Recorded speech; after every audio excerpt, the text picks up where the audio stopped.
Hi and welcome to this video where we cover the Tour of Heroes tutorial, which is basically the fundamentals of Angular. So by the end of this video, you'll have followed the tutorial with me and you'll have learned pretty much everything you need to know to get up and running with Angular and create your own Angular applications. So as you can see, we build this sort of dashboard view at the start.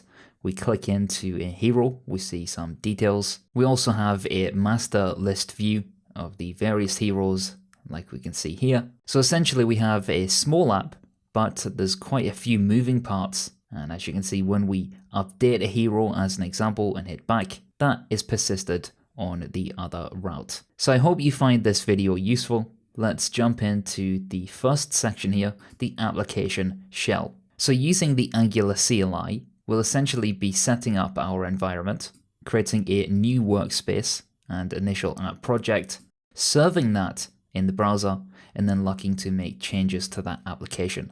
The first part here of this tutorial is looking at creating a new workspace. So let's go ahead and do that. We need to run ng new Angular Tour of Heroes, but you'll need the Angular CLI installed prior to that. So we can click install the Angular CLI, and that will allow us to install the Angular CLI like so. You'll also need to make sure that you have Node.js 8 or 10, just at least 8 would be fine, but I usually run sort of the latest version of Node. So inside of your terminal, go ahead and type npm install @angular/cli-g. This will install the Angular CLI globally on your machine. I've already done this, so I won't need to do it on this machine. Next up, we can go ahead and run that command, ng new Angular Tour of Heroes. So let's copy that and we can straight up paste that inside of the shell. And what this will do is go ahead and create a new Angular application using the CLI that we've just installed. Right now, I imagine we don't want to add Angular routing, so let's hit no for that. We also want to use SCSS. You can select any style sheet format that you want, then hit enter. This will now go ahead and create the Angular application for us. Once that has completed, we can cd into Angular Tour of Heroes, and then we can open this up inside of Visual Studio Code or an editor of your choice. And then at the same time, we can run ng serve --open. Awesome. We can now see that we have the Tour of Heroes here on screen and our project, which has everything inside of source. As we can see, we have things like the app directory, assets, environments, and much more. For now, I'll keep things simple and we'll just take a look at the app component.html. And this is essentially our app components template. So this is exactly what we see, the HTML that we write as an example, here on screen. Now, if you're new to Angular, you may have seen things like this before, or you may never have seen it before. This is how we bind to an item inside of our component. So for example, we have this property title here. If we want to bind to that value and display it on screen, well, we can go ahead and look inside of the app component and we can see that we have this title, which is called Angular Tour of Heroes. And just like the Tour of Heroes tutorial says, we can go ahead and change this to be Tour of Heroes. And once we hit save, this will update our application automatically. And that's because those double braces that we just saw there, that's what's known as the interpolation binding syntax. Essentially what's happening at this point is it takes the title property, gets the value of that, and then displays it inside of these braces. You can actually do anything you want here, so we could say to uppercase, and that will allow us to say, welcome to Tour of Heroes, everything being uppercase. So we are able to use JavaScript inside of this interpolation binding. So if we open up using Command B, and we see that we have this app component.scss, the app component.ts, and the app component.html. These are what's known as the application shell. This app component is the first component that gets loaded when we open up our project. And we'll look at why in the future, and that's related to the app module and the way that we bootstrap this app component. But I don't want to jump ahead of ourselves too much. That just sort of gives you an idea of how this app component is being displayed on screen. And then of course you can see that we are binding the template URL and style URLs inside of this component metadata, which once again, I don't want to jump too far ahead, but That's how it's associating the app component HTML and app component SCSS templates to this JavaScript or TypeScript component. Let's go ahead and open up the app component.scss and paste in the styles from, of course, the tutorial. We'll also remove everything out of app component and just simply put the title inside of a H1 like so. So in this section, we learned about the initial application structure using the Angular CLI. We also looked at how to display data using Angular components, and we also looked at this interpolation syntax to bind a property inside of our component here on screen. Next up, we're going to look at how to display hero information and place that component inside of our app shell. So pull up your terminal and type ng generate component heroes. And what this does, it uses the Angular CLI to generate a new component called heroes. And as you can see, it creates 4 different files. It creates a style file, a HTML file, a spec file, and that's for running our tests, and a component file. It also at the same time updates the app module.ts. And if we take a look at app module.ts, you can start to get an idea that when we add these new components, it's adding it to this declarations array. Once again, we don't want to worry too much about app module yet because we're not there, but essentially what you can see from this is that we're using the CLI to generate components. We don't have to make these components ourselves. Let's head over to our heroes.component.ts. So starting at line 1, we have this import of component and onInit from Angular core. So the component here is what's known as a decorator, and that allows us to provide metadata about this component, and that allows Angular to generate a particular component. So starting by looking at this component here, we can see the at component is what's known as a decorator, and that allows us to specify particular metadata about this component, such as the selector, that's the CSS element selector. That essentially means that inside of our HTML, we can say something like app-heroes, and then that will of course appear on screen. We then have the template URL, and that's the location of the template URL. So as you can see here, heroes.component.html. If we look at that, we can see it right here. And then the same goes for the style URLs. So we can supply multiple different style URLs, hence why we have an array at this point. For now, it just generates 1, and for most times, you'll simply just have 1. Moving down to the export class syntax, you can see that we are exporting this. If we didn't export this class, then other areas of our application wouldn't be able to import it. So it is definitely important that we export it. We then have this implementation of onInit, and this looks at a lifecycle hook. Essentially what this does is when the application launches, each component has a lifecycle hook. So when this component is initialized, as we can see here, a lifecycle hook that is called after Angular has initialized all data-bound properties of a directive or component in this circumstance. It then goes ahead and calls anything that's inside of this ng onInit. So this is a really good time if you've got any sort of initialization sort of functionality that you want to call, then I would definitely do it inside of ng onInit. So that's effectively all you need to know about a component. All it is a class that at the moment implements this interface, but we don't have to do that. We could, for example, remove that and it will be even smaller. It's essentially just a class with some metadata, and the metadata just shows where the different, for example, files are, style URLs, the selector inside of the DOM, and so on. We'll go ahead and undo that change. And next we'll look at adding a hero. So let's now add a property. We'll say hero is equal to windstorm. And when we save the file, nothing happens because of course we have nothing inside of the template showing that hero. So let's simply replace the paragraph with hero. That's going to bind to that windstorm. Once again, we aren't displaying this component inside of our app component. So we can navigate over to the app component.html and we can say app-heroes. When we do that and hit save, we should see windstorm. And the reason that this works is that the app-heroes is that element selector inside of our heroes component. As well as that, inside of our app module, we're defining this heroes component inside of the declarations. Now we need to define a class to represent our hero. Inside of the app folder, go ahead and create a new file called hero.ts. And inside of here, we want to export a class called hero. We'll say that this has an ID, which is a number, and a name, which is a string. This allows us to statically type our heroes. We're able to say that, hey, whenever we add a new hero, it must have an ID and it must have a name. Let's now navigate over to our heroes component. And inside of here, we want to say that the hero is of type hero. And that's done by importing hero, like so. And we can set the value of that to have the ID of 1 and the name of Windstorm.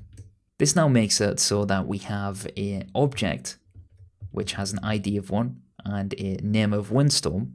But as you can see on the page right now, it no longer displays that hero's name. It simply displays object. Let's go back over to our heroes component.html and we'll change this to now have a h2, which says hero.name details. And instantly we can see we now have Windstorm details. Then we can have a div with a span of an ID. And then after that, we can say hero.id.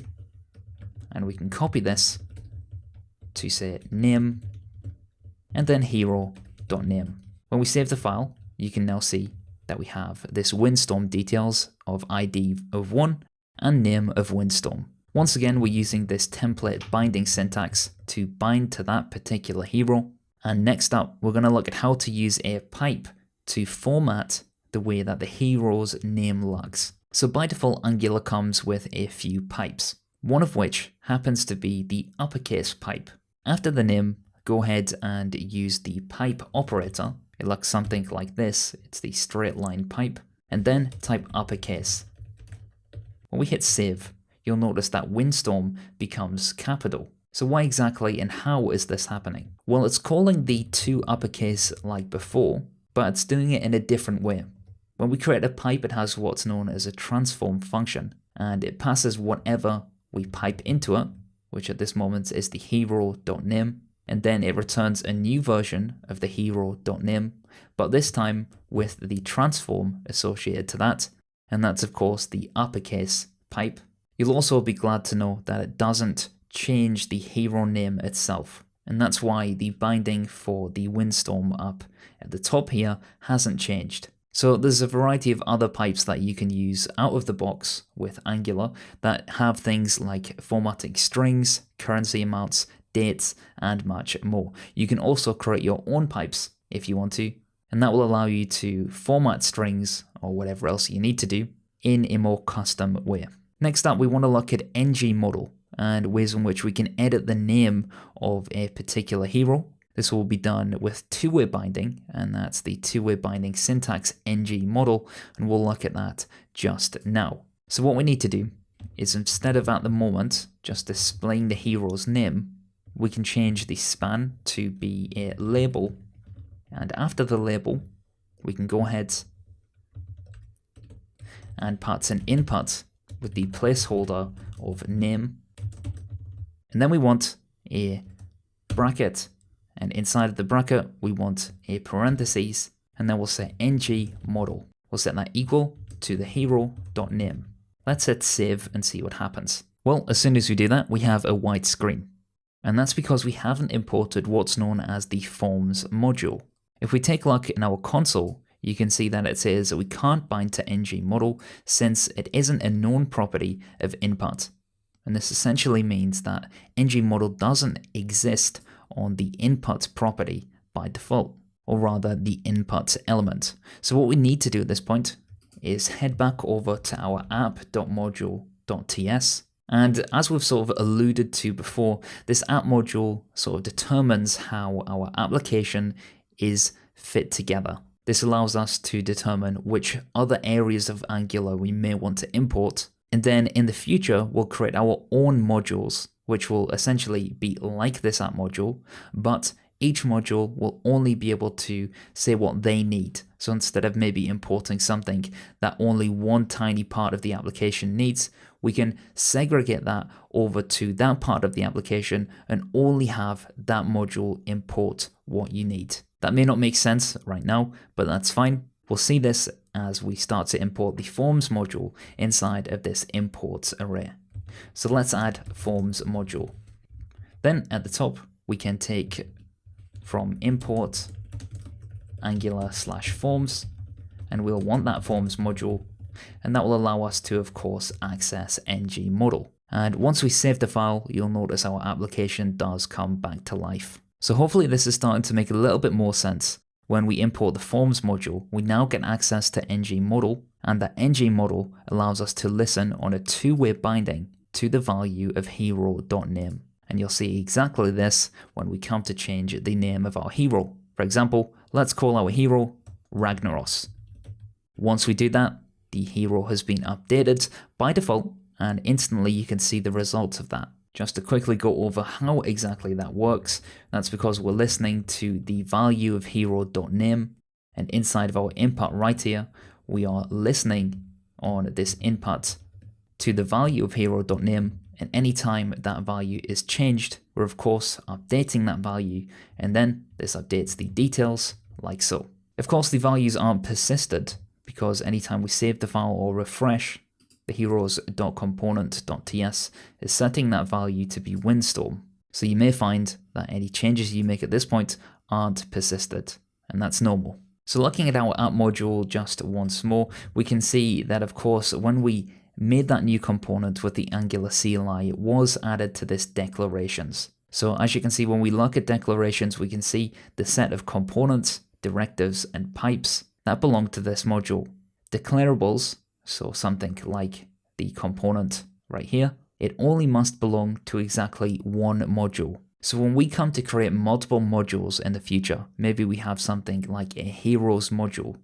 We can't have the heroes component be part of the app module and the heroes module. We'd most likely just want the heroes component to be part of that heroes module. Don't worry about that too much right now, but essentially that's just anytime we create a new component, we need to add it to declarations like this. So in this section, we use the CLI to create a second heroes component. We displayed that heroes component on screen by adding it to our app component. We added the uppercase pipe to format the name of a particular hero. We also looked at two-way data binding using ngModel. We discussed the app module, which we can see here. We also imported the forms module to give us access to that ngModel directive. And we also looked at how we can declare a new component, and by doing so, we need to only declare it once inside of either the app module or a feature module.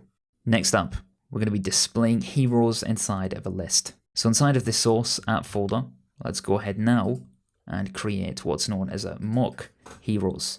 So mock-heroes.ts. Just to make life a little easier, we're going to copy paste this from the tutorial itself. I will go over it so you don't need to worry too much about what exactly we're doing here. Essentially, we're importing the hero, and that just allows us to ensure that we have particular types. This means we can't go and add something new, such as age 22. We will get an error because that doesn't match the hero type. So let's remove that. And then we're exporting this heroes here, which is an array, of course, of type hero array. And each object inside of that heroes array has an ID and a name which matches our type. If you have used JavaScript or TypeScript before in any detail, you'll have most likely seen something like this before. So with that in mind, we'll look at displaying these heroes on the page. So inside of our heroes component now, make sure we save this file, we can head over to the hero, and instead say heroes, because there's going to be multiple, is equal to heroes all capitals. We'll need to import that from our mock heroes, and we will get an error at this point because we can no longer display the name of the hero, because now we have a list of heroes, we don't just have one object. Of course, in the DOM, inside of our heroes component.html, we could say something like hero0.name, or rather heroes0.name, because now we've changed the name of our variable. like so. And we would then see Mr. Nice, but what we want to do is display all of these heroes on screen. That allows us to, of course, see them, and the way that we do that is with something called ng4. So let's make some changes to our heroes component. What we'll do is remove everything, and we'll say h2 my heroes, and inside of here we'll have a ul and an li. This is simply an unordered list and some list items. We'll give the ul the class of heroes, and the list item we'll say right here has a span that has a class of badge. Inside of the span we'll have a hero.id, and outside of the span we'll have a hero.name. And we just saw a moment ago that by doing this it's not going to work because we don't have this hero variable. So how do we fix that? Well, we add ng4. So inside of this li, add an asterisk, then ng4, just like that. We'll say equal to let, so this creates a new variable called hero of heroes. This let hero allows us to reference each individual item and bind it to the screen. So when we say hero.id, that's every single hero inside of our heroes array, and per each individual hero, it will display a different ID and a different name. Let's hit save, and we should see all of our heroes here on screen. So what ng4 does is it takes each element that we put the ng4 on, and it repeats that for each element inside of the list. So it'll say if we had 3 items in the list, it would display it 3 times. Otherwise, it just goes up to n being the length of the list. Sometimes you may find that you forget the asterisk here, and that will not work. So you definitely need the asterisk at this point. Just something that you have to keep in mind as you start getting used to Angular. So once we save the file, we can move on to now looking at a master detail view. So in order to determine a master detail view, the first one starts by determining which hero has been clicked. So that allows us to register a click handler, and then we get the ID of whatever has been clicked, and then display information about that hero. So on our li, we can add what's known as a click handler. That's done with these parentheses, and we can say click equals on select hero. So the onSelect method doesn't exist. We're going to create that in a second. And then what we pass through here, this hero, is of course each hero inside of our ng4. So although this hero is not below like our hero.id and hero.name, it will be passed in as a parameter here to this onSelect method. So save it, and let's head over to the heroes component.ts. Let's now make what's known as a selected hero of type hero. We'll need to import hero once again if we've removed that. And then we can make the onSelect function, which takes in a hero, like so. And then the hero itself says this .selected hero is equal to hero. We can even, if we want to, console.log this .selected hero. And now if we check our console and we select Mr. Nice, we can see we have ID of 11 and name of Mr. Nice. Same for Dr. IQ, like so. Now it's about displaying this information here on screen. Well, now that we have the selected hero, this should be quite easy. So we can head over to heroes component.html, and all we need to do is effectively take the previous code that we have before, and we want to say selected hero.name. So as you can see right now, it's going to give us an error inside of the console, and that's because there currently isn't a selected hero. Once we select that hero, it does update, but we don't really want to display this information such as ID. And we also don't want this error inside of the console. And that's essentially what's happening, is because the selected hero doesn't exist at this point. We're trying to display this information, but without any selected hero, it's of course going to fail. Once we give the selected hero a value, that's going to update. And the way that we fix this is by using something called ngIf. Let's wrap this here inside of a div. And then inside of the div, we can say asterisk ngif equals selected hero. What this is essentially doing is saying if there is a selected hero, for example, this value is not null, then display the details. If not, Angular will simply just ignore this. Hit save. Now we no longer have the error inside of the console. We can confirm that if we clear the console, but if we select Tornado, we can see the details about Tornado. So essentially what's happening here is that the selected hero is not defined by default. Angular checks this and makes sure that this is removed from the DOM, but when the value is selected, Angular can then add this back to the DOM because it's essentially listening on this value and waiting for the value to potentially change. Once it does, we have this details page. I'm just going to copy something that I should have probably added earlier, and that's simply the styles, and you can find this inside of the part 2 part of the Tour of Heroes tutorial. If we save that, you can see we now have some different styles for our heroes. Makes no difference as far as Angular is concerned, but it just makes things a little nicer. The problem is, at this point, is that when we select a hero, there's no easy way to determine which hero we've selected. Sure, we can see the details about the hero at the top, but the list should probably change. Angular makes this really easy with something called class binding that allows us to add or remove a CSS class conditionally, and the way that we do that is by heading back over to our heroes component.html, and for our list item we can add these 2 brackets that allows us to bind to the class.selected, and then when we say equals, we can give it essentially the sort of checker, the boolean for this selected class, and we can say we want to add the selected class whenever hero is equal to the selected hero. And the value of hero comes from that ng4 that we created earlier. And once we hit save, we should then be able to select someone like Narco or Mr. Nice, and then we can see that it updates the selected class on this particular list item. So this is the end of part 2, and this essentially allows us to now see a list of heroes in this sort of master detail view, as we call it. As well as that, we can select a hero.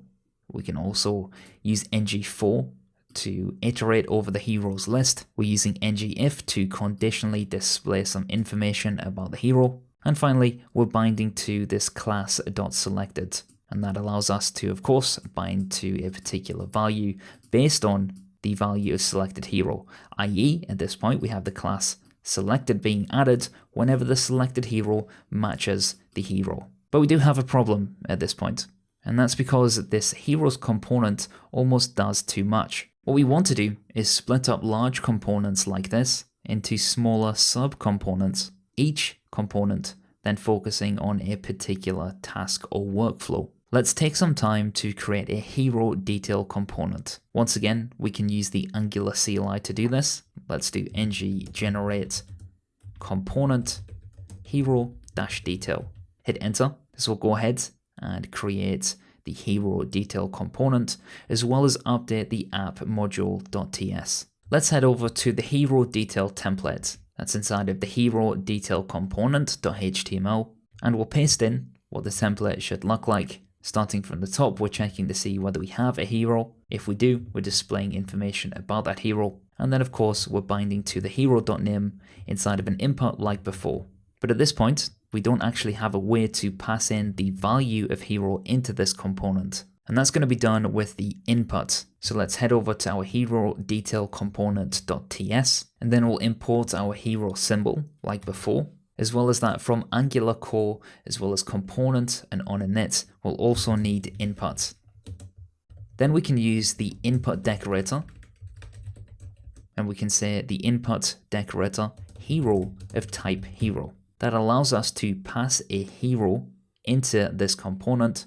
Then of course, when we do pass the hero in, the hero will be recognized here inside of the template and display the information. We don't need to have any sort of logic inside of our hero detail component itself. All we want to do is display some HTML based off that hero. That means we can navigate back over to our heroes.component.html. We can remove the if for the selected hero. So we simply just have this unordered list And then underneath the unordered list, we can paste in our app hero detail. And then when we use this bracket syntax here, that allows us to bind on the value of hero. It's a one-way data binding. And then the selected hero, i.e. the person we select, is then mapped to the value of our hero detail component. So this hero right here. Let's save and then select a hero. And once we do that, you can see that the hero details appears here on screen. Once again, that's because the hero has changed inside of our heroes component. We're then passing the value of that hero into the hero detail, and then the hero detail itself is simply just displaying that information on screen. So this has been a quite small part of the tutorial, and all it is been creating a reusable hero detail component. We also looked at how we can use property binding to give the parent heroes component control over that child component, which is the hero detail component. At the same time, we added an input decorator to make that hero property available so that we could bind to the value of that here inside of the heroes component. At the moment, our application is doing pretty well, but we could definitely improve this. One way in which we could improve this is by making the hero component do much less work. An example of this is how we're using heroes equal to heroes. What we want to do is delegate this off to a service. And we'll look at how we can do that, starting with the Angular CLI. Once again, open up your terminal inside of our folder and say ng generate service hero. This will generate a service class. Let's open it up. As we see, we have this hero.service.ts. It looks similar to what we've seen with a component, but instead of component, we have this thing called injectable. Essentially, at its heart, this injectable decorator allows Angular to import, or what's known as dependency injection. Essentially, this injectable decorator at this point allows us to inject this hero service throughout our application. So by delegating off this hero service to allow us to get the data from somewhere, the component doesn't have to care about where the data comes from. It can simply just call a method called getHeroes as an example, and the service can be responsible for giving the component the heroes. If the implementation of getHeroes changes, the component doesn't care. Let's go ahead and make a new method that simply returns the mock heroes. So we'll need to import the heroes from the mock heroes folder and the hero class. Then inside of our hero service, we can say get heroes. That's going to be of type hero array, and it will simply just return heroes. Now, in order to use a service throughout the Angular application, you'll need to do something called provide the hero service. Now, by default, when we generate a service using the Angular CLI, we have this provided in root. And what this does is it allows the service to be used as a singleton throughout the application. So we essentially have a single shared instance of this hero service, and anything that wants to use the hero service will get that same instance. Let's navigate over to our heroes component.ts, and what we'll need to do is here at the top, import the hero service from /hero.service. Heroes can now essentially just have a hero array as a type, and then we'll have to inject the hero service inside of the constructor. So we'll say private hero service of type hero service. What this does is then Angular is able to inject that hero service into this component. We don't have to create a new instance of it because Angular is handling all of that for us. We simply just have access to this service, which we can create, for example, a get heroes function. And inside of the function, we can set this.heroes equal to this.heroeservice.getHeroes. So this gives us effectively what we had before. We have this list of heroes, but now the component doesn't care how it gets the information, it just gets it from this getHeroes function. It's currently best practice to do any initialization code inside of ng on init. So we can say this.getHeroes, And when we save the file, we'll have almost, or rather the identical application as we had before, because we have the same list of heroes and we are displaying them here on screen. But life isn't always as easy as this. Right now, what we're doing is we have this heroes, but that's a synchronous call to a fake list of data. And in the real world, most likely we will be using asynchronous calls, and these will often be real heroes. So how do we do that? We can either use something like a promise or an observable. Now Angular is tightly tied to observables, and observables give us a great pattern which allow us to take data out of a stream. We don't necessarily need to care about where the data comes from. Once again, we just get back that stream. We can subscribe and listen to that stream and then get our heroes once again. So if you've never used RxJS and observables before, this may be a little intimidating to start with, but let's dive in to our hero.service.ts. And now instead of only returning the heroes, we want to return an observable list of heroes. Let's start by importing from RxJS, and we want observable and of. Instead of returning heroes, we can say we want to return of heroes. And once we do that, you'll see we have this red underline. And that's because we are now returning an observable of heroes. So we need to change our type signature here and say observable of a hero array. When we do that, our application will break, our heroes will no longer be displayed on screen, because now what's happening is we have this observable stream of heroes, and the first sort of item, or rather the single emitted value at this point, is this array of heroes, but we aren't actually listening for the stream. So back over to our heroes.component.ts, and you can see now we need to remove this call to, or rather assignment to this.heroes, and instead we want to call that function which returns us that observable and then subscribe to that observable here.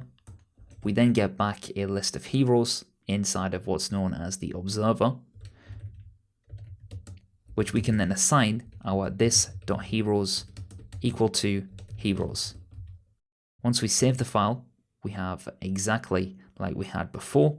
The benefit this time though is that this new version waits for the observable to emit the array of heroes. This could happen instantly, or it could happen several minutes from now. This means that as we're subscribing to these heroes, we aren't locking up the UI while we wait for the server's response. This asynchronous approach is much better than simply trying to get these heroes synchronously. We're now going to generate a messages component that will allow us to display app messages at the bottom of the screen, as well as create another messages service, inject that into the hero service, and then display a message whenever the hero service fetches the new heroes. So let's start off by creating the messages component with the CLI. Let's type ng generate component messages. Once again, this will create our 4 component files. It will then update the app module with the new messages component. We can see that inside of the declarations when we hit app-module.ts. Inside of our app component.html, we can now go ahead and show the app messages. When we do that, we should see messages works like this on screen. Next, we'll create the service with the Angular CLI once more. So let's say ng generate service message. If we open up our message service, we have a very familiar look, similar to the previous service. And this time we want to have a messages string. That's going to be a string array equal to an empty array to start with. And all we want is an add, which will be a message, and that's simply going to be a string, and it will push onto the messages list like so. And we'll also have a clear, which will set the list of messages equal to an empty array. We can now navigate back over to our hero service.ts, and inside of the constructor, we want to say private message service, and we'll type that to our message service. Make sure you also import the message service as well. Once we save the file, this will now be injected into the service. When we get the heroes, we want to add a message to the message service. So let's say this.message service.add. We want to say hero service fetched heroes. This is good, but at the moment we aren't displaying these messages inside of the component. So we need to head over to the messages.component.ts, and inside of the constructor, we'll say public message service of type message service. And why is this one public and not private? Well, whenever we make something public inside of this constructor here, we're able to bind it inside of our template. When we say private, we can't bind it inside of the template. Inside of our messages component, make sure you save that file, we'll head over to the messages component.html, and we'll paste in just this simple template that allows us to see the heroes messages. As we can see, we have the hero service fetched heroes. We also have the ability to clear the messages. If we click clear, it all disappears, and that's because we're only displaying this messages right here if the message service.messages.length is greater than 0. And that's once again possible because we're binding directly to this service as it's public.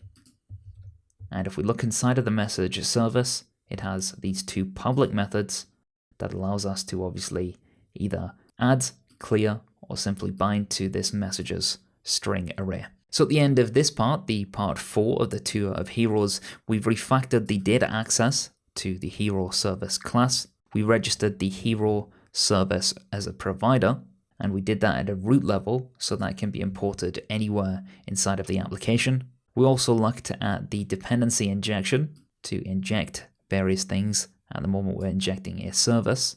We looked at observables and understanding at how we can subscribe to these observables, as well as things like the ng on a net lifecycle hook, and as well as ways in which we can communicate between classes using things like our message service. Next up is the good fun of routing, and we'll be having a look at that in this next section. So we want to have the ability to add a dashboard view. We want to be able to navigate between heroes and dashboard views, and whenever somebody clicks a hero name in either of the views, we want to navigate to a detail view of that selected hero. And finally, when we select a deep link, for example in an email or on a website, we want to be able to open the detail view for that hero. That's all coming up now when we start developing and creating this new module. So we want to be inside of our CLI, and we want to say ng generate module. We'll call this module the app-routing. We'll pass it the flat flag, and that will simply put it inside of the source/app folder instead of making it inside of its own folder. And we'll also say --module is equal to app, and that will register it inside of the imports array inside of our app module. Let's hit enter. When we do that, it should go ahead and create that new module. So we have this app-routing.module, and it's also updated over at our app-module.ts. We can see we have this app routing module. Let's open up that app routing module just to see it. So this is how we start talking about different modules that we have and how we can make things a feature module, how we can import things in one particular module but not another. So we don't need to declare any components inside of our routing module. What we want to do is export the router module itself. So that's done by importing from @angular/router. We want the router module, and we also want routes. By exporting the router module, that will allow other components inside of our app module to access things inside of the router module. That's things like the router link, which we'll see very shortly. So we can start by defining some routes. We'll say const routes is of type routes, and that's an array. We'll say that they have a new object with the path of heroes, and then we have a component equal to the heroes component.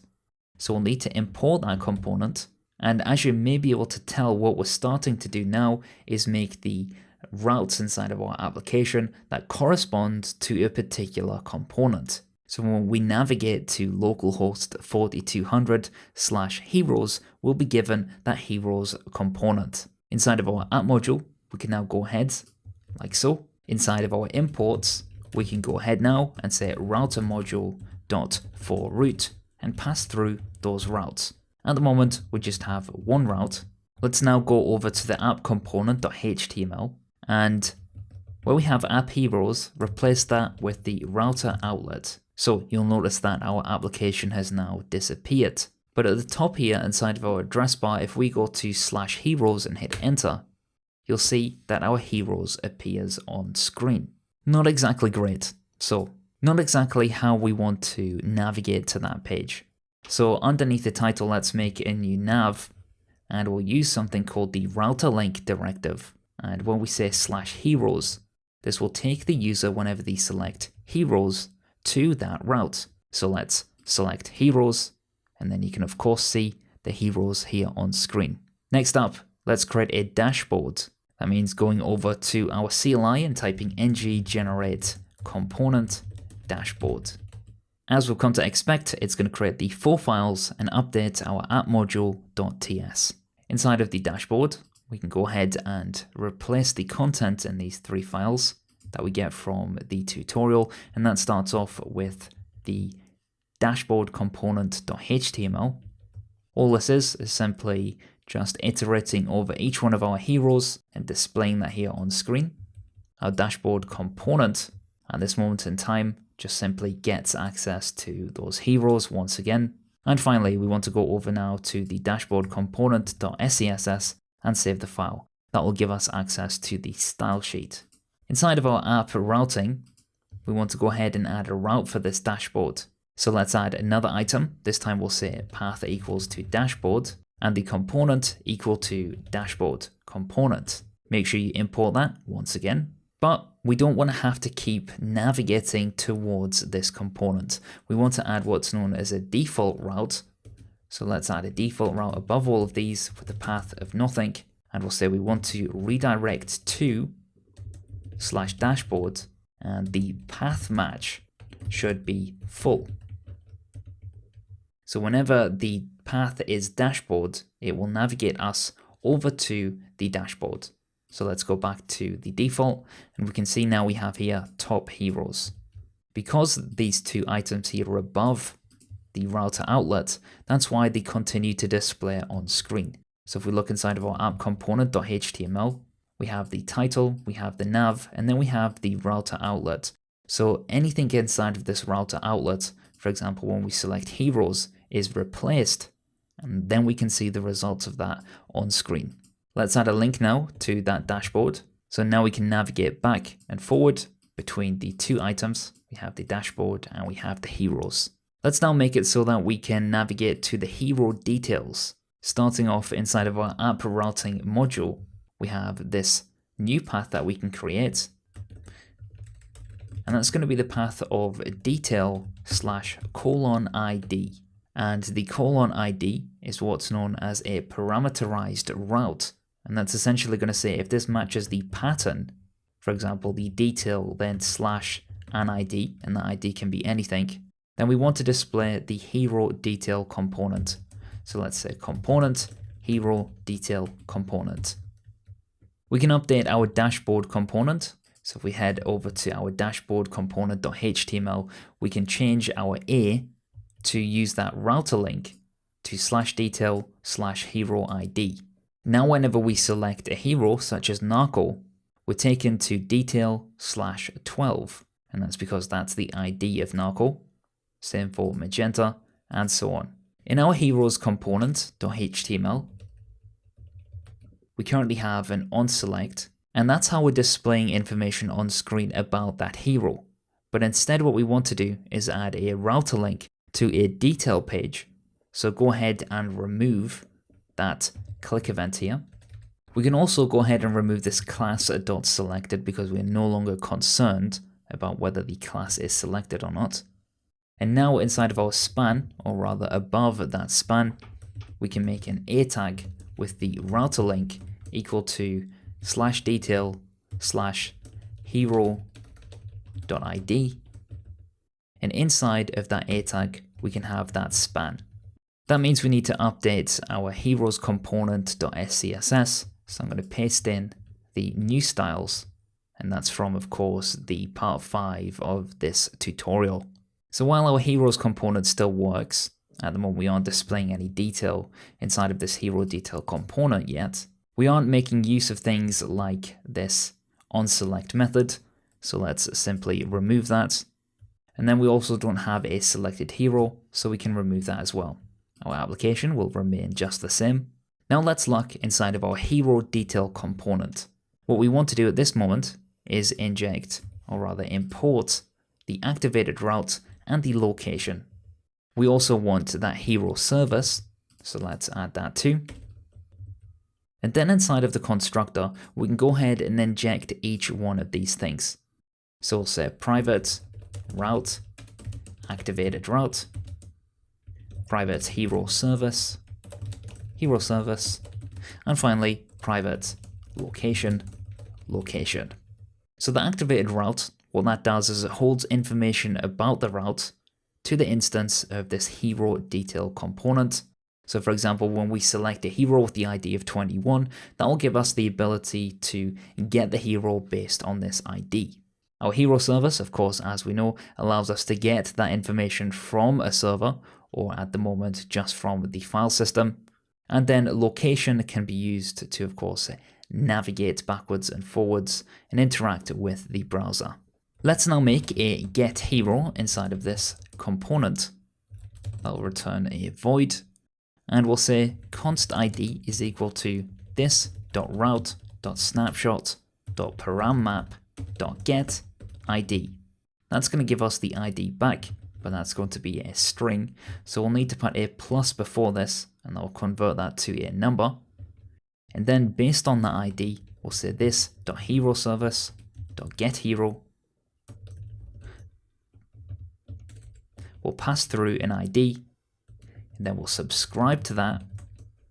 We'll get back that hero, and we'll set this.hero equal to hero. We have a problem at the moment because we haven't actually created this, of course, get hero method. So let's go ahead and make that. That'll be inside of our hero.service.ts. We can make a get hero based on an ID, which is a number.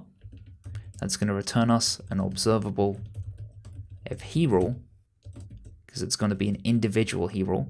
We can use our message service, or just copy this, and we'll say fetched hero with ID, and then we'll bind to that ID.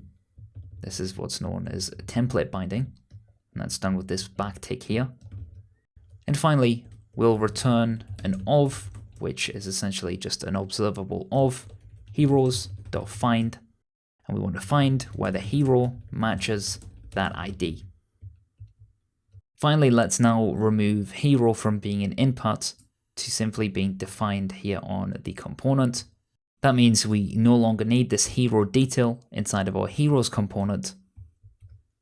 And then if we save the file, and inside of our hero detail component here, we call the this.getHero. Then if we go back to dashboard and we select a hero such as Bombasto, Narco, or anybody else, we'll see information about that hero. We also have this messages here inside of our messages service, and then we can see hero service fetched ID 12.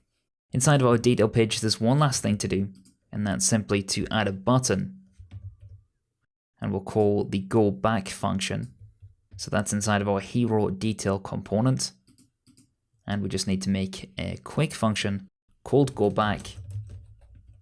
It's going to return void, and it's simply just going to say this.location.back. Once we now select back, it takes us back in our application. So we can go ahead and select a variety of different heroes, like so. So we added the Angular router to navigate across different components. We also looked at the app component being turned into a navigation shell with the A-links and the router outlet. We also configured the router in the app routing module.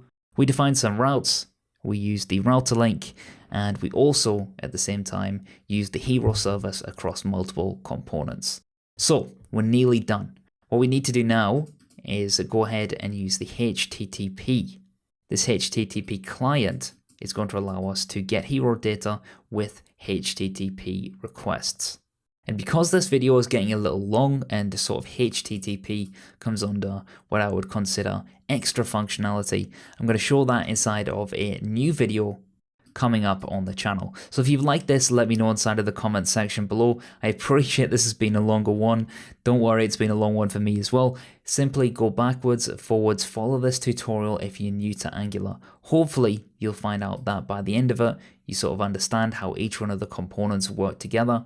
I'd love to have your feedback in the comments and let me know what you think of this style of video. If you want me to create more videos like this, let me know. Less videos like this, let me know too. Thanks a lot for watching. I'll see you soon.